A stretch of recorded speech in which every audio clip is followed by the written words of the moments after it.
Halo Sobat Maraga, sahabat Bea Cukai Makassar. Kembali lagi di Mata Buku Maraga, Wisata, Budaya, dan Kuliner. Hari ini kita akan ke Malino, dan tentunya lebih tepatnya ke Langit Topidi. Mau tahu keseruannya? Yuk! Jalanan menuju Langit Topidi dapat ditempuh kurang lebih 70 km dari kota Makassar. Jalannya cukup terjal, tapi kita disuguhi dengan pemandangan yang sangat indah selama perjalanan.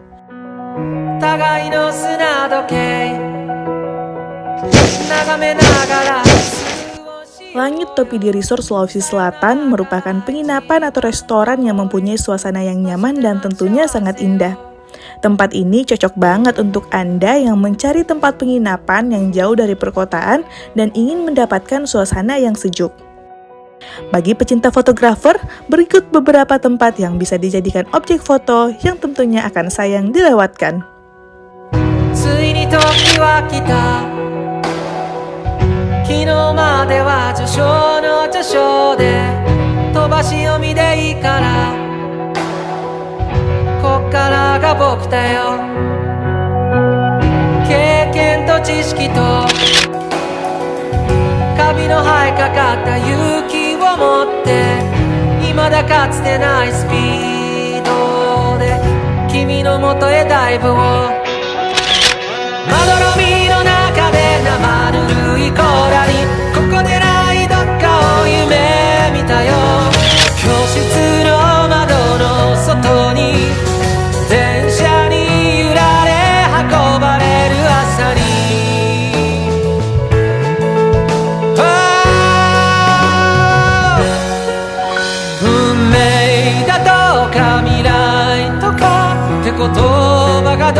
Kita sudah melihat resort Langit Topidi. Sangat indah bukan? Sampai di sini dulu ya episode Mata Buku kali ini. Sampai jumpa di episode selanjutnya. Dadah!